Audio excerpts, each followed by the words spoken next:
Bueno, estábamos acá y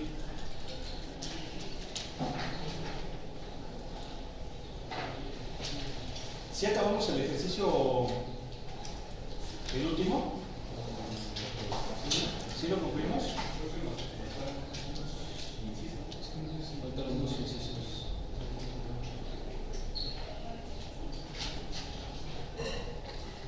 A ver, pues miren, rápidamente vamos a comentar las respuestas. Entonces les digo, ya están en el sistema, chequenlas. Algunos les faltan algunas cosas, no sé por qué. Seguramente se llevaron el examen, está transpapelado, pero se vuelve a tomar en cuenta, ¿sí? Se vuelve a hacer el promedio sin ningún inconveniente. ¿Sale? ¿Sí? Sí.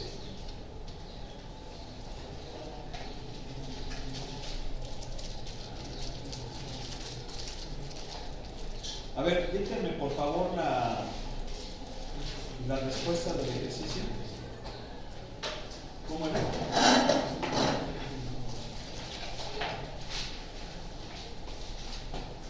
¿Cómo fue? ABT igual a qué? 2 por 300 más T, ¿verdad? Menos 90.500.000, creo, ¿no? ¿Sí fue así? Sí. ¿Fue así?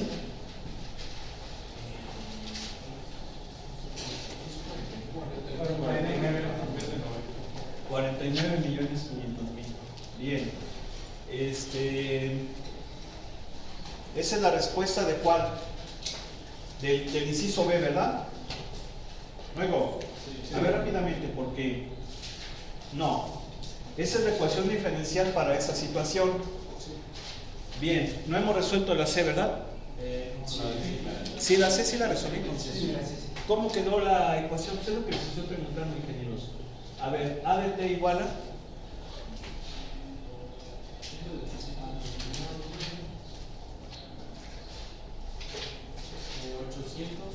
800 unos 309.30 por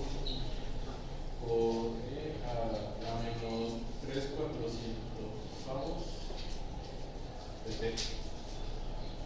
Bien, miren, recuerden que dijimos que estos son dos eventos diferentes, ¿sí? Este es el evento donde el volumen es variable, ¿están de acuerdo? Yo le voy a llamar a 1. Este es el evento donde el volumen es constante, le voy a llamar A2. Y entonces si yo quiero escribir todo el comportamiento del fenómeno, le voy a llamar A de T, pero va a ser una función por partes. ¿Por qué? Porque son dos intervalos, son dos tiempos distintos. La primera sería esa.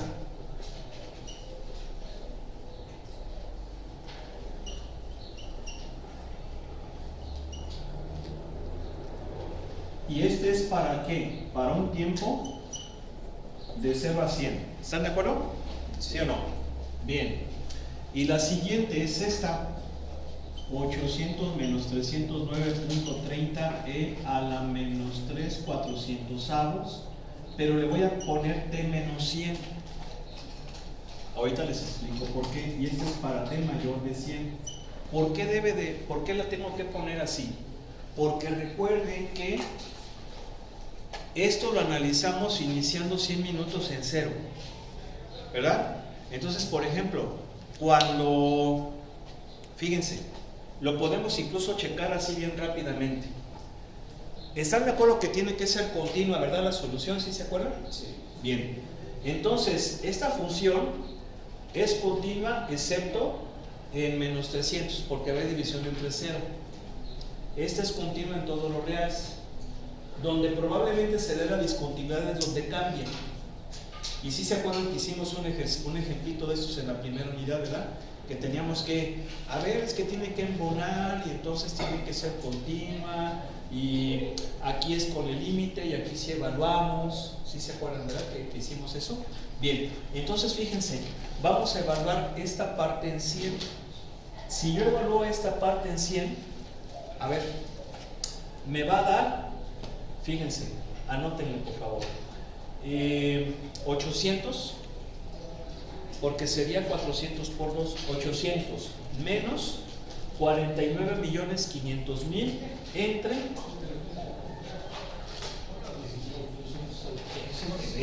no, a ver, es que todavía no, a ver, vuelvan a hacer por favor, es que si ya le pusieron igual, a ver, 800 menos 49.500.000 entre, nada más eso, los 49.500.000 entre, son 1.600, ¿verdad? No, 16.000, entre 16.000, ¿cuánto nos da? Son 160. ¿Perdón? Son 160.000. Bueno, 160.000, ok, sí. ¿Cuánto me da? 493.75. 493.75. Bien, si lo hago esta en 100, aunque no lo coja, me debe de dar lo mismo, ¿no? ¿Sí o no? Sí. A ver, 800 menos 309.30 por E a la 0. Por E a la 0. ¿Cuánto nos da?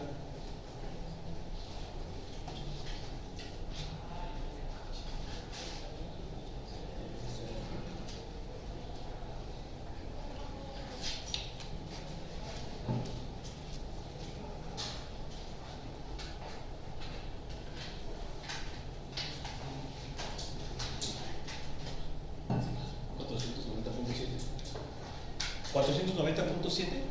¿Y cuánto nos dio con el otro? ¿493? Bueno, es un error aquí de decimales, no sé si sea por esto, o aquí a lo mejor no redondearon, no sé, pero prácticamente es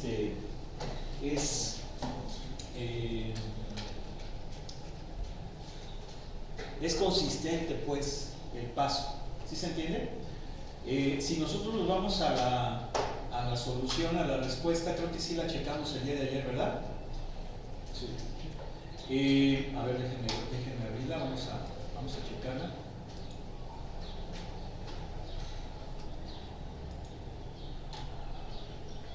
Es 28 de 3.1.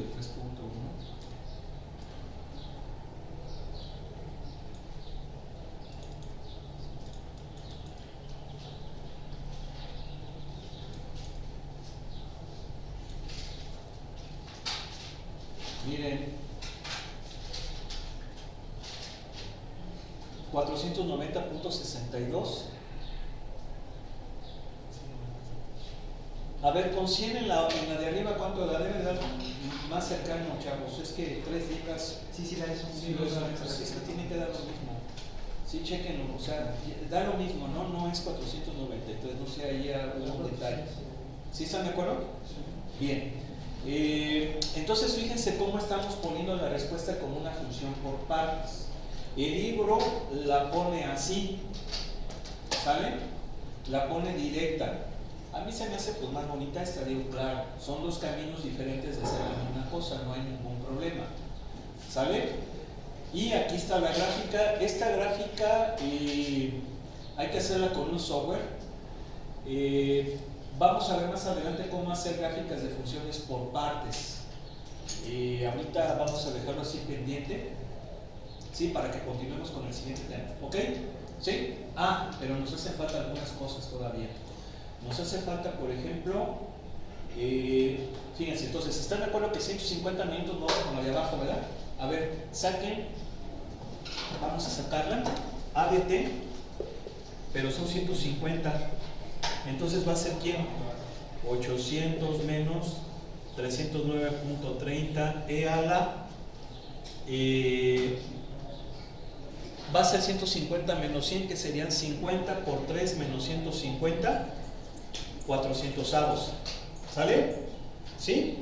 A ver, aproximadamente cuánto da.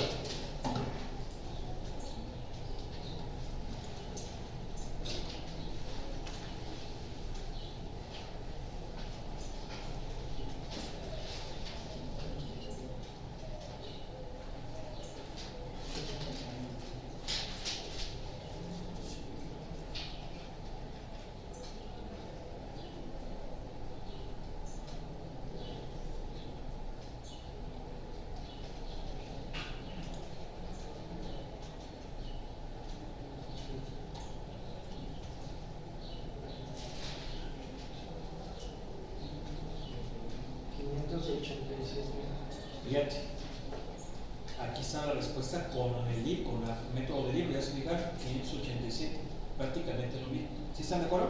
Sí. Bien, ahora, la siguiente pregunta. Calcular la cantidad de libras de sal en el tanque conforme T tiende a infinito. Bueno, pues obviamente si T tiende a infinito, pues nos vamos con la segunda parte, porque va a ser un tiempo mucho más de 100. ¿Sí están de acuerdo? Entonces, ¿cuánto va a valer A en el infinito?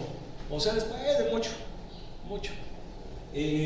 Pues va a ser 800 menos 309.30 por E a la menos infinito. Si este cuate se va a hacer menos infinito, porque si era infinito menos 100, pues infinito, por menos 3, pues ya es menos infinito, entre 400, pues menos infinito. Bien, pero nosotros sabemos que E a la menos infinito tiende a 0. Entonces, ¿cuánto nos va a quedar? 800. Y efectivamente la respuesta queda acá el libro. Sí, 800 libras. Ahora, esto es lógico. ¿Por qué es lógico? Porque está cayendo salmuera al tanque. ¿Sí? Se empieza a derramar. Pero después de mucho tiempo, la concentración de sal en el tanque va a ser la misma que la concentración de sal que está entrando. ¿Sí están de acuerdo? Ya no va a ser ni menos ni más, sino que va a ser la misma. ¿Sí? Entonces, ¿cuál es la concentración de sal en la salmuera de entrada? Era de... ¿Dónde está? Creo que era de 2 libras por galón, ¿no? Es que ese dato viene en el otro. ¿Sí eran 2 libras por galón, no? Sí. 2 libras por galón. ¿Y qué capacidad tiene el tanque? 800 galones. Entonces, ¿qué cantidad de sal hay ahí en esa salmuera? Pues 800 libras. ¿Sí estamos? Sí. Muy bien. Pues vamos a continuar. Sale. Vamos a pasar ahora a ecuaciones diferenciales de orden superior. Vamos a empezar con unos conceptos preliminares, conceptos importantes para entender cómo es eso.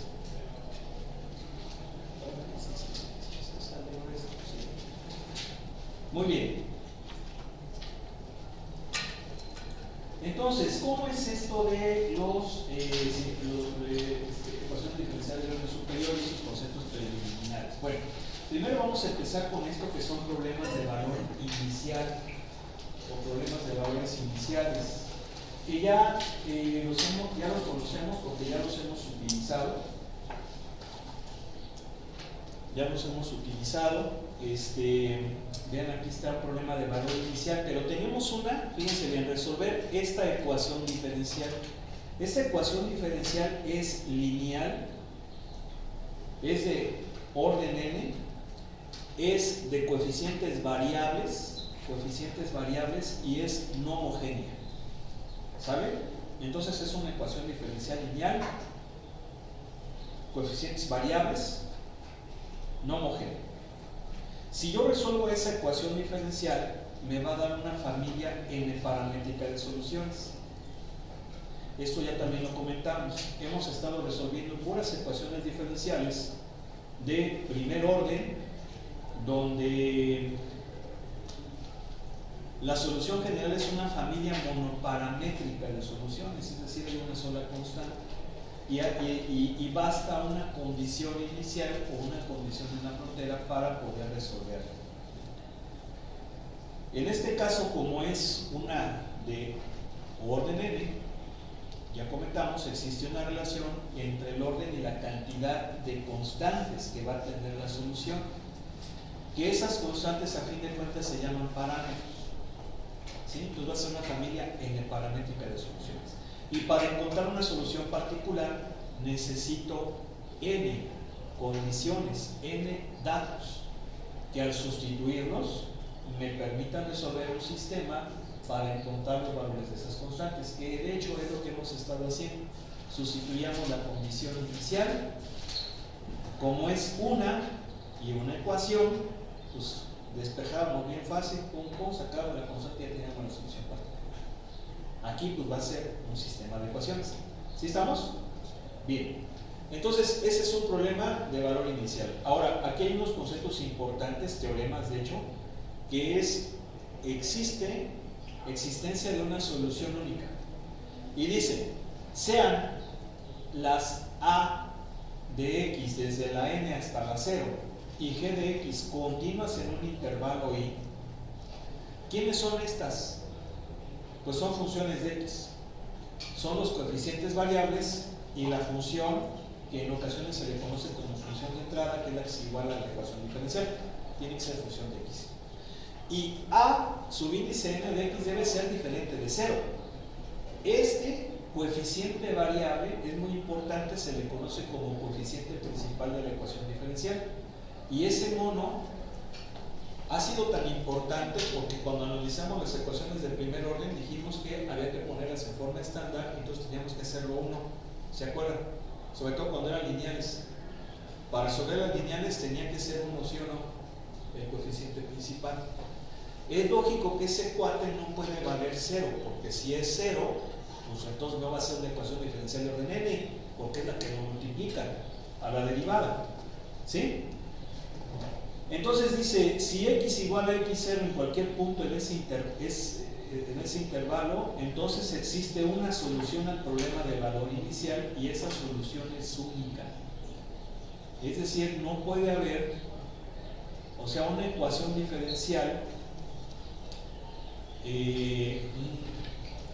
dada la cantidad de condiciones o valores iniciales correspondientes, no puede tener dos soluciones, tiene que ser única para cualquier combinación de condiciones iniciales, no puede haber dos. ¿Sí? De hecho, pues es una propiedad que sucede mucho en matemáticas, que a fin de cuentas pues es la famosa propiedad de, pues se le puede llamar propiedad reflexiva, ¿sí? O sea, un número es igual a sí mismo, ¿sí? O la propiedad de identidad, que viene siendo también algo de lógica, ¿verdad? Una cosa no puede ser y no ser a la vez, ¿sí o no? ¿Verdad? Es así como bien aristotélico, ¿verdad? O sea, aquí está, incluso hay la onda de una de las obras de Shakespeare, ¿no? ¿Cuál era? Macbeth. ¿Sí era Macbeth? Es que se escribe match, algo así, que decía ser o no ser. He ahí el dilema, ¿verdad? Yo solamente lo he visto en película, por ahí está, con Mel Gibson, ¿sí? Una tragicomedia al estilo de las tragedias griegas, ¿verdad? Pero sí está más o menos interesante. Entonces, una cosa no puede ser y no ser al mismo tiempo. Pues, ¿qué pasó? ¿Dónde quedó la bolita? ¿Verdad? Bien, ahora, problemas con valores en la frontera. Si se fijan, aquí tenemos una ecuación diferencial también nuevamente de coeficientes variables. Claro que puede ser de coeficientes constantes, puede ser de coeficientes constantes. En términos generales, esos coeficientes son función de x, pero recuerden que hay funciones constantes, que sería el caso cuando son coeficientes constantes. ¿Sí? No hay ninguna bronca, pero deben de depender de la x. Entonces aquí estamos reduciendo a una de segundo orden. Entonces, si yo la resuelvo, va a ser una familia biparamétrica de soluciones. Para encontrar una solución particular, necesito dos datos, dos informaciones. Y ya vimos que pueden ser valores iniciales. Recuerden, creo que esto no lo comenté, aunque sí lo dije anteriormente. Para que sean valores iniciales, todas estas condiciones, estas restricciones, deben estar evaluadas en el mismo valor de x. Si se fijan, todas están evaluadas en x0, y deben ser desde la derivada de orden 0 hasta la derivada orden n-1. Cuando se cumple esas condiciones, son valores iniciales. Esto significa que no necesariamente tienen que ser en 0. sino todas ellas evaluadas en el mismo valor y desde la derivada de orden 0 hasta la derivada de orden n-1. Cuando no se tenga esa situación, entonces son valores en la frontera. Aquí lo estamos viendo. Las restricciones van a ser 2, pero están evaluadas en diferente valor de x y no necesariamente son de la derivada de orden 0 a la de orden n-1. Entonces son valores en la frontera. Y aquí hay una grafiquita para explicar cómo es esa onda, ¿no? Bien. Ecuaciones homogéneas, nuevamente tenemos una, si se fijan acá en el primer miembro, tenemos todo el chorizo correspondiente a una ecuación diferencial lineal de orden n, de coeficientes variables, pero está igualada con 0. Entonces se dice que la ecuación diferencial es homogénea. Acuérdense que ya habíamos visto antes, de hecho ya habíamos manejado el concepto de homogéneo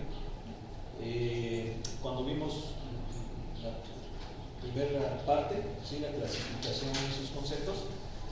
Después volvimos a retomar el concepto de homogeneidad, pero de forma distinta, porque lo vimos como un tipo de ecuaciones diferenciales de primer orden, ¿no? Que eran homogéneas cuando las funciones que multiplicaban a las diferenciales pues eran homogéneas en cuanto al grado, ¿verdad?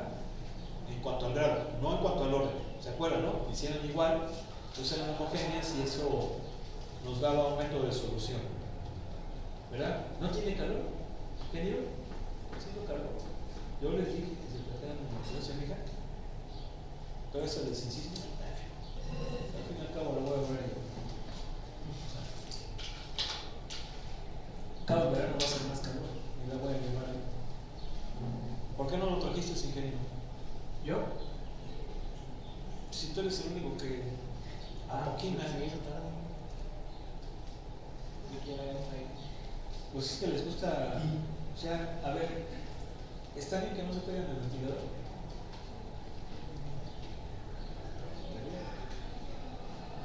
Ahora se lo deben de traer ustedes.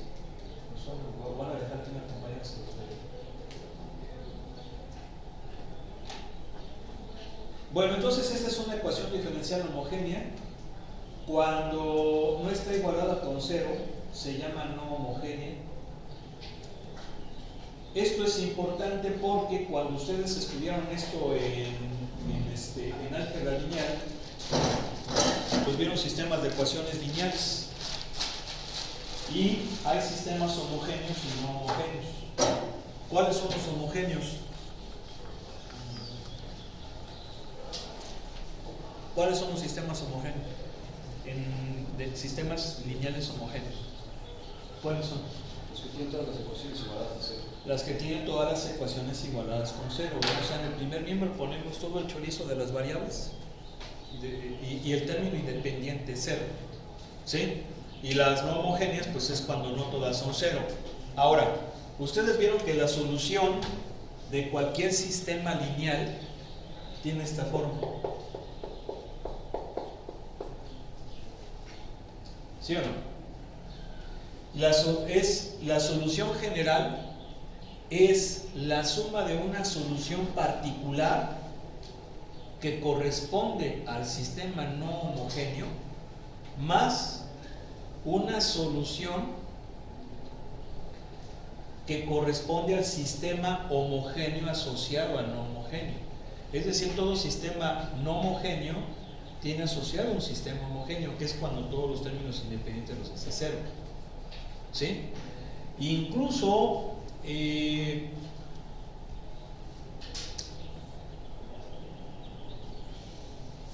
esto se veía más notoriamente cuando tenía el sistema infinitas soluciones.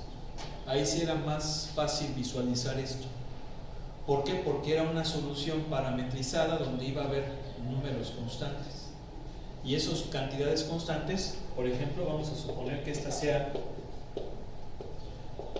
la solución de un sistema que tiene infinitas soluciones, ¿no? ¿Sí están de acuerdo?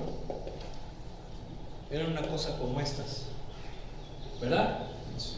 Supongan que es la solución de un sistema no homogéneo, obviamente. ¿Por qué no homogéneo? Porque si fuera homogéneo también puede tener infinitas, pero no va a tener términos constantes, sino puras parametrizadas. Eso debieron de haberlo visto en álgebra lineal. Entonces, esta solución tú la podías poner en forma matricial. X, Y, Z igual a, ponías un vector con los términos constantes, que era 1, 0, 2, luego más t por 1, 1 menos 1, ¿sí o no? Entonces esta viene siendo la XP y esta es la XH.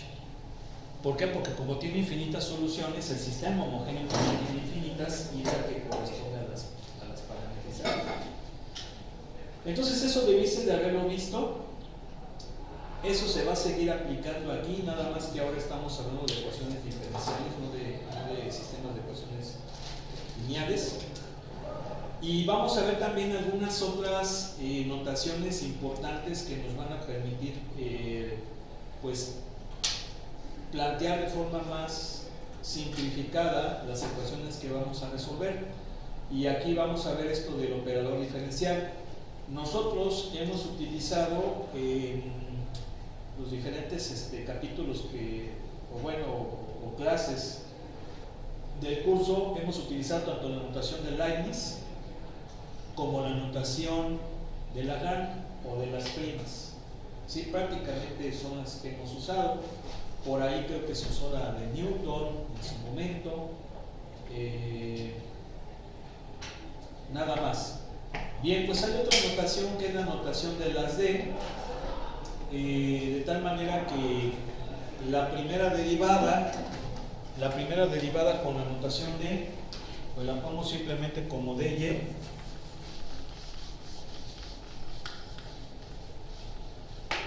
O sea, la primera derivada pues es dy, segunda derivada d cuadrada y, tercera derivada d cúbica y así sucesivamente. Derivada de orden n, pues d a la ny. ¿Sí? Si se fijan en esta notación, estamos utilizando la variable dependiente. ¿Sí? La variable independiente, pues obviamente pues se pierde, ¿no? Lo que no sucede con la notación de Leibniz, porque pues ahí sí ponemos d y en dx y sabemos quién es quién. En la notación de las primas,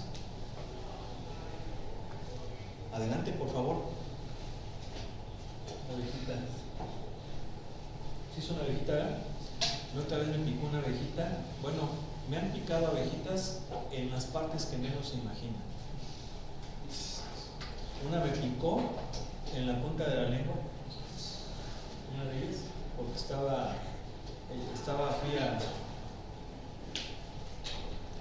al Cudec, que ahora es el Mondragón, antes estaba acá, el Cudec, y fui a ver un cuate, y pues el chavo vuelve a pasar. Entonces pues estaba echando un taco de ojo, ¿no? Echando refresquito en la misaya, y estaba ya sentadito ahí. Es traviesón, ¿verdad? Y pues se metió una abejita al refresco, a la lata, y ahí voy, ¿no? Le doy un traguito y me pico en la boca. Ya nomás dije, toda esta me saqué el aguijón, y el aguijoncillo todavía se le hacía así, y no me pasó nada, pero sí me zumbaron los oídos nada más. Y la otra iba yo en el carro, me puse el cinturón de seguridad y me picó aquí. Yo hasta dije, ching, ¿qué me picó? Nada más hice así, pero pues iba yo manejando y dije, no haya sido una araña. Ya ven que las arañas son canijas. Y dije, pues si me empiezo a sentir mal, pues me paro. Y no, llegué y ya busqué, pues una abejita. Se me hizo un arroyo. ¿Cómo es? Hay que cuidar a las abejas, hay que darles de comer. Creo que hay que ponerles ahí agua con azúcar, ¿no? Bueno, entonces, pues ahí está la cosa. Esta notación D me permite utilizar un operador diferencial lineal. ¿Sí? Por ejemplo, es este. Vean. Este es el operador diferencial lineal. me permite expresar una ecuación diferencial de esta forma. Si es homogénea, si es no homogénea, pues obviamente sería así. ¿Y cómo es esto? Bueno, vamos a suponer que tengo yo esta ecuación homogénea. 3y' menos 5y' más 8y igual a 0. Vamos a suponer que es homogénea, ¿no? Entonces, ¿qué es lo que hago? La paso a la notación de las d. Sería 3, la segunda derivada pues es d cuadrada y. La primera derivada es 5 de y aquí va a ser pues 8y. ¿Sí? Y luego lo que hago es factorizar a la y. Entonces, si factorizo a la y, me va a quedar así. Y este viene siendo el operador diferencial. ¿Sí están de acuerdo? Oigo. Entonces es una forma simplificada de expresar una ecuación diferencial. Y pues ahí está. Vean, ¿sí? O sea, lo hacemos utilizando la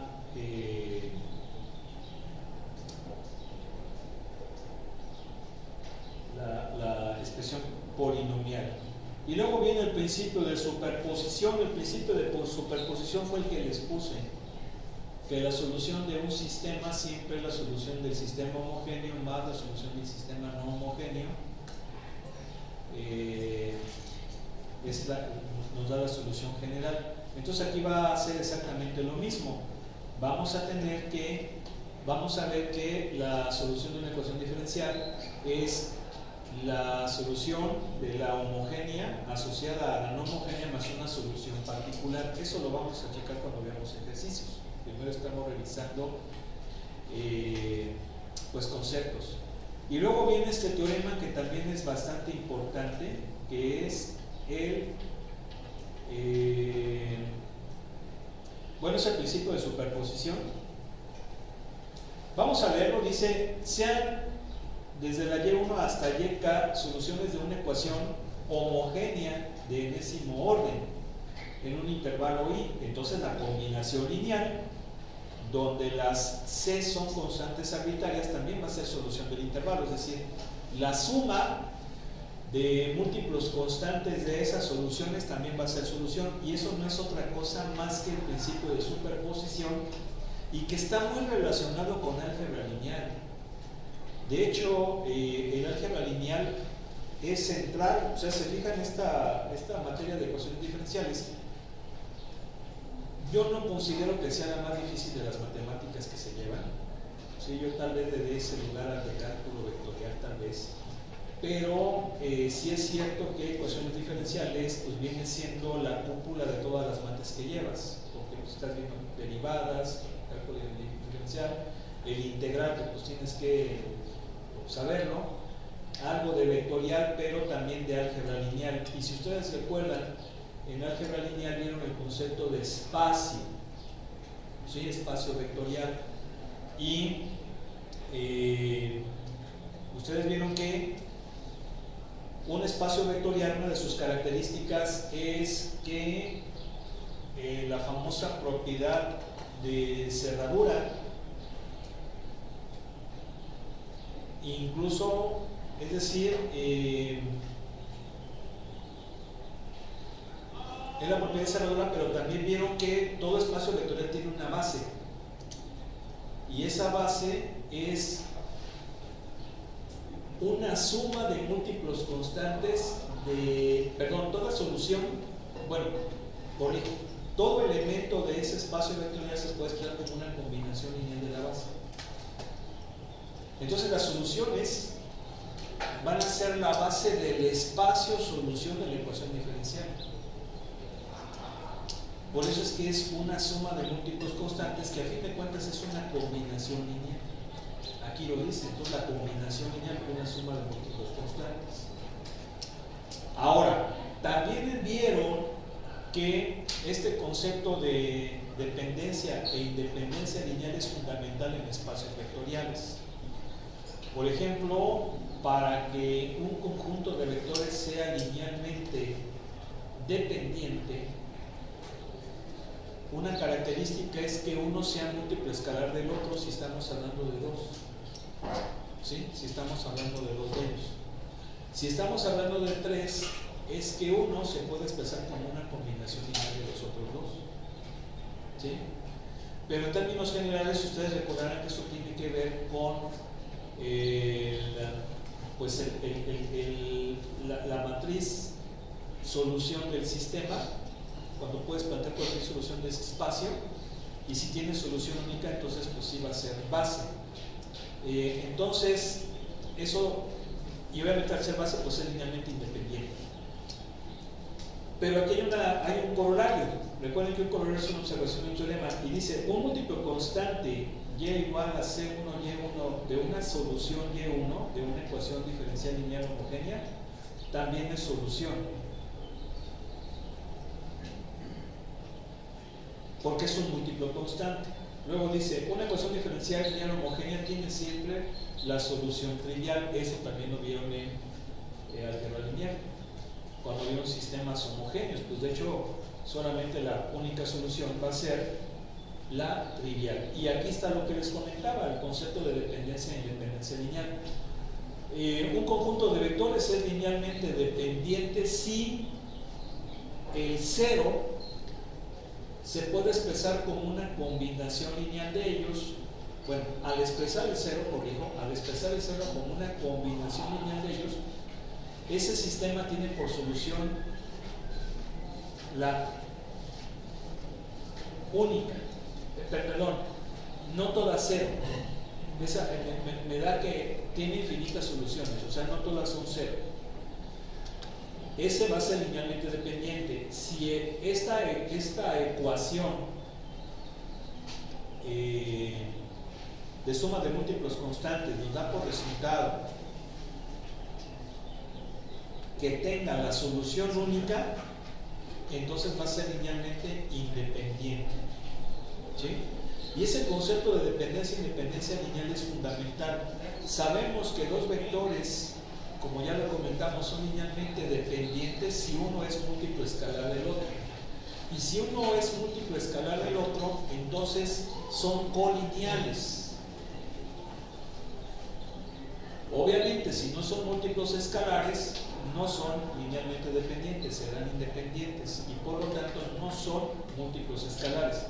Por lo tanto, aquí podemos ver que tenemos dos funciones. Observen, F1 y F2. F1 es la función identidad y F2 es la función valor absoluto. Si ustedes se fijan, en el intervalo de 0 a infinito, prácticamente son la misma. ¿Sí o no? ¿Verdad? Esto quiere decir que de 0 a infinito no son linealmente independientes. ¿Sí? Porque si fueran nada más en ese intervalo, pero de menos infinito a 0, sí lo son. Si se fijan, no son colineales, ¿verdad? ¿Sí? Entonces, en todos los reales no, pero de 0 a infinito son dependientes. Ahora, ¿para qué me va a servir este concepto de independencia o independencia lineal? Bueno, ahorita lo vamos a ver, lo vamos a estudiar, pero hay un método más rápido para determinar la dependencia o independencia lineal de funciones. Y esto se hace mediante el Brownskiano. El Brownskiano es este determinante, observen, ¿sí? Brownskiano de funciones desde la primera hasta la enésima es el determinante donde el primer renglón son las funciones, el segundo renglón son las derivadas de las funciones, el tercer renglón, segundas derivadas, y así sucesivamente, hasta que el último renglón son las derivadas de orden n-1 de las funciones. Si ese determinante que se llama Brownskiano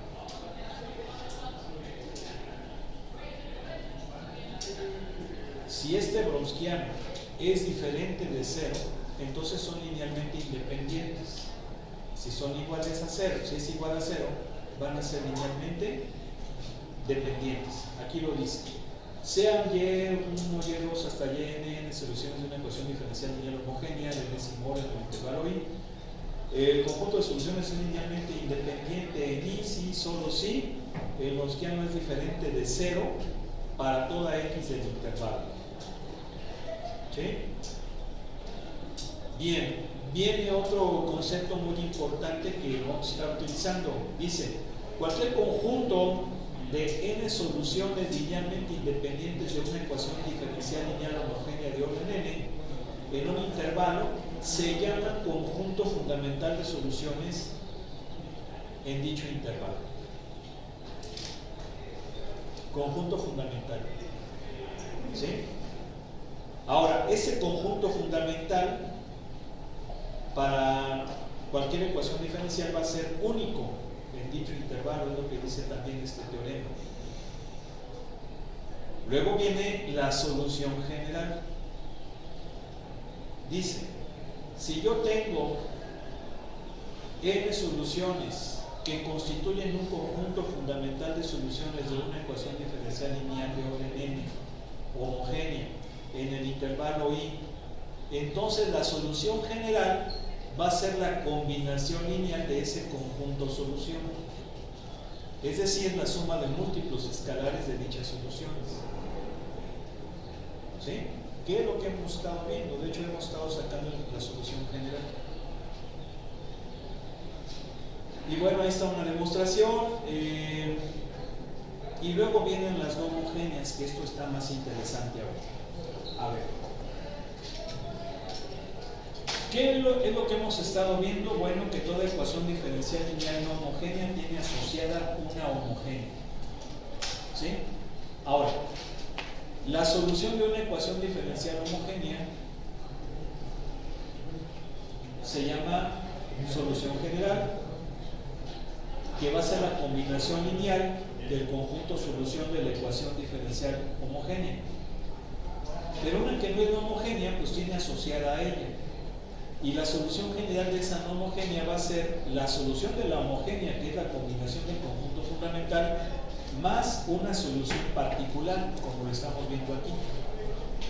¿Sí? Entonces aquí lo dice, sea y es un índice P, cualquier solución particular de una ecuación diferencial lineal no homogénea de orden n en un intervalo, y sean y1, y2 hasta y en el conjunto fundamental de soluciones de la ecuación diferencial no homogénea, homogénea asociada a ella. Entonces la solución general va a ser la suma de la solución general de la homogénea más la solución particular. Hagan de cuenta que esto es lo que yo les comentaba. Todo esto viene siendo el XH. ¿Sí? Bueno, en este caso va a ser YH, porque es función de las soluciones bajo Y. Y esta pues viene siendo la YP. ¿Sí? ¿Vale? Ese es un triple video. No, que no sé si estoy viendo. Ahora viene lo que es la función complementaria. La función complementaria viene siendo la YH. ¿Sí? La YH es lo que también se le conoce de esa manera. Es decir, la solución general de la homogénea es lo que se conoce como función complementaria, y estamos viendo el principio de superposición. Esto es interesante. Dice, comentarios. Esta observación es una continuación del breve análisis de sistemas dinámicos que se presentó al final de la sección 1.3. Un sistema dinámico cuya regla o modelo matemático es una ecuación diferencial de enésimo orden, que es esta, se dice que es un sistema lineal de orden n. Las serie de funciones dependientes del tiempo son las variables de estado del sistema. Recuerde que sus valores en el tiempo t dan el estado del sistema. La función g tiene varios nombres. Función de entrada, que de hecho yo les he utilizado ese nombre, si se acuerdan que se los dije, ¿no? Se le conoce también como función de entrada, aunque algunos autores le llaman función fuerza o función de excitación. Sin embargo, esos conceptos son un poco más particulares. Cuando es un sistema masa resorte sí se le llama función de fuerza, y cuando es un sistema eléctrico pues sí es una función de excitación, un voltajillo XLM, que de hecho lo analizamos, ya lo vimos cuando vimos los circuitos eléctricos. Bien, entonces fíjense una cosa, y aquí yo sí quisiera que sintieran un poquito envidia de sus compañeros de electrónica, de eléctrica y de mecánica, bueno, sobre todo de eléctrica y de electrónica, no sé mecatrónica la verdad, pero ellos llevan una bonita materia muy chingona que se llama sistemas lineales, así se llamaba cuando yo estudiaba, creo que ahora se le llama teoría de control o control. Entonces son puros sistemas dinámicos resueltos con ecuaciones diferenciales, y ahí se meten con una cosa bien bonita que primero vamos a ver después de la vacación de Semana Santa, que viene siendo la bellísima transformada de Laplace. No coman ansias, ¿sí? No se desesperen, primero lo vamos a ver. Entonces, aquí lo bonito es que esos son sistemas dinámicos. Generalmente el concepto dinámico lo relacionamos con mecánica, pero no es así, es un concepto más general. Dinámico viene siendo variable en el tiempo, es decir, todo sistema cuya variable independiente por antonomasia o por esencia es el tiempo. Luego entonces un circuito eléctrico es también un sistema dinámico, como es un sistema masa resorte, como lo puede ser un problema de termodinámica, etc. ¿Sí? Bueno, pues ya son las 5, ni modo, hay que dejar de